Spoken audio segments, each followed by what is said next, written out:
దేశంలో ఇక వేరే పార్టీలు పోటీ చేయడం అనవసరం. ఎందుకంటే మోదీ దెబ్బకు దేశమంతా కమలం పార్టీనే అధికారంలోకి వస్తుంది.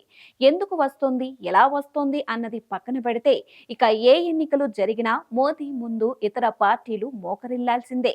అనేక విషయాలు బీజేపీ విజయానికి పనిచేస్తాయి. అది బయటకు చెప్పలేనివి కొన్ని అయితే మోదీ ఇమేజ్ పరిపాలన మరికొన్ని కమలం పార్టీకి అనుకూలంగా మారుతున్నాయి. వరుసగా కొన్ని దశాబ్దాలుగా అధికారంలోకి దూరంగా ఉంటున్న రాష్ట్రాల్లో సైతం బీజేపీ తన హవాను కొనసాగిస్తుంది. ఒకటి కాదు, రెండు కాదు, దేశమంతా కాషాయ జెండా రెపరెపలాడనుంది. ఇక ఇతర పార్టీలు అంటే ప్రాంతీయ పార్టీలు కూడా తాము తప్పనిసరి పరిస్థితుల్లో బీజేపీకి తలవంచక తప్పదు. ఒకప్పుడు ఉత్తర భారతదేశానికే పరిమితమైన బీజేపీ ఇప్పుడు దక్షిణాదిన కూడా విస్తరించింది.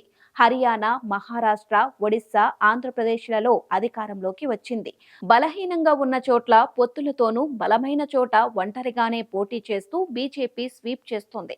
ఇక తెలంగాణ, తమిళనాడుపై తరువాత కమలనాథుల కన్ను పడుతోందని చెప్పాల్సిన అవసరం ఎంత మాత్రం లేదు.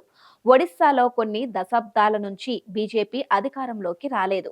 అక్కడ నవీన్ పట్నాయక్ పాతుకుపోయిన 2024 ఎన్నికల్లో మాత్రం ఆయనను ఓడించి ఒడిశా గద్దెనెక్కింది. ఈవీఎంలపై నెపం మోపినా వేస్ట్. ఎందుకంటే మోదీ చరిష్మా బలంగా పనిచేస్తుందని భావించడమే. ఒక రాష్ట్రంలో గెలుపు సాధించాలంటే కొన్నేళ్ల పాటు అక్కడ బీజేపీ ఫోకస్ చేస్తుంది. అక్కడ ప్రత్యర్థులను తనకున్న బలంతో అణచివేయడం ప్రారంభిస్తోంది. ముందు జనం మైండ్ సెట్ చేస్తుంది. తరువాత ఎన్నికల సమయానికి తాను ఆధిపత్యాన్ని కొనసాగిస్తుంది. కాంగ్రెస్ జాతీయ స్థాయిలో బలహీనం కావడంతో రాష్ట్రంలో కూడా బీజేపీ తమ రాష్ట్రంలో అధికారంలో ఉంటూనే అభివృద్ధి సాధ్యమవుతోందని జనం నమ్మే పరిస్థితికి వచ్చింది.